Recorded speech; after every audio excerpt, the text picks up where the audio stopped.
નમસ્કાર. ચાલો આજે એક એવા સવાલની વાત કરીએ જે હંમેશા ચર્ચા અને જિજ્ઞાસાનો વિષય રહ્યો છે. બાઇબલની ભવિષ્યવાણીઓમાં આવતી જાનવરની નિશાની એટલે કે 666 આખરે એ ક્યારે અને કેવી રીતે લાગુ કરવામાં આવશે? ચાલો આ સ્ત્રોતના આધારે એને સમજવાનો પ્રયત્ન કરીએ. તો આ આખી વાતને બરાબર સમજવા માટે આપણે શું કરીશું? જુઓ, પહેલાં તો આપણે મૂળ સવાલ પર આવીશું. પછી આ વાર્તાના મુખ્ય પાત્રો કોણ છે એ જાણીશું. ત્યાર પછી એ જોઈશું કે આ બધું શરૂ થવા પહેલાં દુનિયામાં શું થશે. પછી એ 42 મહિનાના શાસનની ઊંડાણપૂર્વક વાત કરીશું. અને છેલ્લે એનો વિરોધ કોણ કરશે અને પરિણામ શું આવશે એના પર એક નજર કરીશું. તો ચાલો વધારે સમય લીધા વગર સીધા જ મુદ્દા પર આવી. હા, આ જ છે એ મોટો સવાલ. જાનવરની નિશાની 666 એ ખરેખર લાગુ ક્યારે થાય છે? શું એ ધીમે ધીમે શરૂ થશે કે અચાનક? ચાલો જોઈએ કે આ સ્ત્રોત આપણને શું જવાબ આપે છે.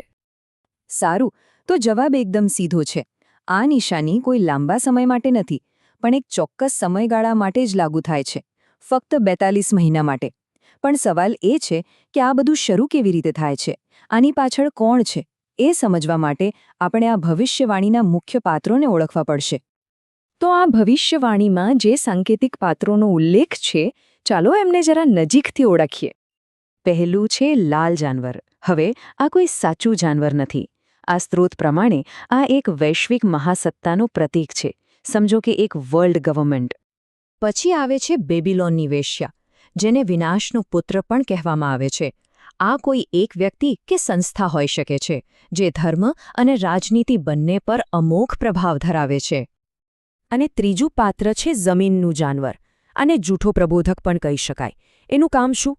તો કે લોકોને પહેલા જાનવરની પૂજા કરવા માટે મજબૂર કરવાનું અને ચમત્કારો બતાવીને લોકોને ભરમાવાનું. હવે મજાની વાત એ છે કે આ ત્રણેય અલગ અલગ નથી, પણ ભેગા મળીને કામ કરે છે. જેમ કે સમુદ્રનું જાનવર એ ખરેખર તો બેબીલોનની વેશ્યા અને લાલ જાનવરનું ગઠબંધન છે. મતલબ કે વિનાશના પુત્ર દ્વારા ચાલતી વિશ્વ સરકાર. પણ આ ગઠબંધન કાયમ ટકતું નથી. સમય જતાં એ તૂટી જાય છે. પણ આ બધી શક્તિઓ સત્તામાં આવે કેવી રીતે? એમનેમ તો કોઈ આવી ન શકે, બરાબર ને? સ્ત્રોત કહે છે કે આ પહેલાં દુનિયામાં ભયંકર ઉથલપાથલ થશે. એવી આફતો આવશે જે આ જાનવરના શાસન માટે રસ્તો સાફ કરી દેશે. જુઓ, આ કોઈ નાની મોટી ઘટનાઓ નથી. પહેલાં તો યુદ્ધ, દુકાળ અને બીમારીઓને કારણે દુનિયાની ચોથા ભાગની વસ્તી ખતમ થઈ જશે. પછી પૃથ્વીના ત્રીજા ભાગના સંસાધનો, ખેતી, પાણી, સમુદ્ર બધું જ નષ્ટ થઈ જશે. એ પછી 5 મહિનાનો એવો સમય આવશે જ્યાં લોકોને વીછી જેવી પીડા થશે, પણ કોઈ મરી નહીં શકે. અને જાણે આટલું ઓછું હોય એમ 20 કરોડની સેના બાકી બચેલા લોકોમાંથી પણ ત્રીજા ભાગને મારી નાખશે. કલ્પના કરી શકાય છે કે આ પછી દુનિયા કેવી હશે? તૂટેલી, હારેલી અને બસ કોઈ એક મસીહાની રાહ જોતી હશે.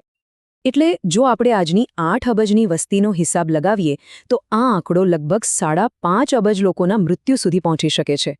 વિચાર તો કરો, આટલી મોટી તબાહી પછી જે લોકો બચ્યા હશે એ લોકો શાંતિ અને સુરક્ષા માટે કંઈ પણ કરવા તૈયાર હશે. અને બસ અહીંથી જ શરૂ થાય છે આખી ભવિષ્યવાણીનો સૌથી મહત્વનો ભાગ.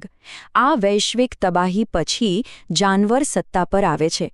અને એની સાથે જ શરૂ થાય છે એ 42 મહિનાનું કાઉન્ટડાઉન. આ શાસનનો આધાર શું છે? એનો ઉલ્લેખ પ્રકટીકરણના પુસ્તકમાં છે, જ્યાં લખ્યું છે કે જેથી જેની પાસે તે નિશાની એટલે જાનવરનું નામ કે તેના નામનો આંકડો ન હોય તે કંઈ પણ ખરીદી કે વેચી ન શકે. મતલબ કે સંપૂર્ણ કંટ્રોલ. તો આ નિશાની વ્યવહારમાં કેવી રીતે કામ કરશે? સીધી વાત છે. જાનવર દુનિયાના ખાવા પીવાના સાધનો પર કબજો કરી લેશે. જૂઠો પ્રબોધક બધાને જાનવરની પૂજા કરવા મજબૂર કરશે. જે લોકો પૂજા કરશે એમને 666 નિશાની મળશે અને જે નહીં કરે એમને મારી નાખવામાં આવશે. આ નિશાની વગર કોઈ કંઈ પણ ખરીદી નહીં શકે. એટલે કે જીવવા માટે જાનવર પર જ નિર્ભર રહેવું પડશે. આનાથી મોટો આર્થિક કંટ્રોલ બીજો કયો હોઈ શકે? પણ એક વાત અહીં ખાસ સમજવા જેવી છે. આ જે આખો સિસ્ટમ છે એ કાયમી નથી. સ્ત્રોત બહુ સ્પષ્ટ છે. 42 મહિના પહેલાં આવી કોઈ પૂજા કે નિશાની નથી. 42 મહિના દરમિયાન આ બધું ફરજિયાત છે અને 42 મહિના પછી બધું પાછું ખતમ. આ નિશાની પણ નહીં રહે અને પૂજા પણ ફરજિયાત નહીં રહે. આ માત્ર એ ચોક્કસ સમયગાળા માટે જ છે. પણ શું બધા લોકો ચૂપચાપ આ બધું સહન કરી લેશે? ના, સ્ત્રોત કહે છે કે આ શાસનનો જોરદાર વિરોધ પણ થશે. કોણ કરશે વિરોધ? તો કે 2 સાક્ષીઓ હશે, જે આખા 42 મહિના દરમિયાન લોકોને ચેતવશે કે આ નિશાની ન લેવી.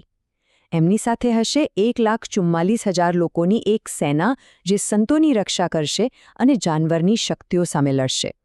એટલે કે આ 42 મહિનાનો સમય એક તરફ નરસંહાર અને દબાણનો હશે, તો બીજી તરફ દેવી રક્ષણ અને ખુલ્લા યુદ્ધનો પણ હશે.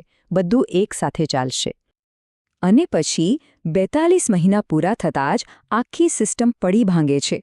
જે વિશ્વ સરકારે વિનાશના પુત્રને સત્તા પર બેસાડ્યો હતો, એ જ સરકાર એની વિરુદ્ધ થઈ જાય છે અને એનો નાશ કરી દે છે. જેટલી નાટકીય રીતે આ શાસન શરૂ થયું હતું, એટલી જ નાટકીય રીતે એનો અંત આવે છે. તો અંતમાં એક મોટો સવાલ ઊભો થાય છે. જો જાનવર અને એનો નાશ કરનારી શક્તિ બંને તૈયાર હોય, તો પછી અંતની શરૂઆત ખરેખર ક્યારે થશે? સ્ત્રોત જાણે એવું કહેવા માંગે છે કે જ્યારે સારા અને ખરાબ બંને પક્ષો પોતપોતાની ચરમસીમા પર પહોંચીને તૈયાર થઈ જશે, ત્યારે જ આ ભવિષ્યવાણીની ઘટનાઓ શરૂ થશે.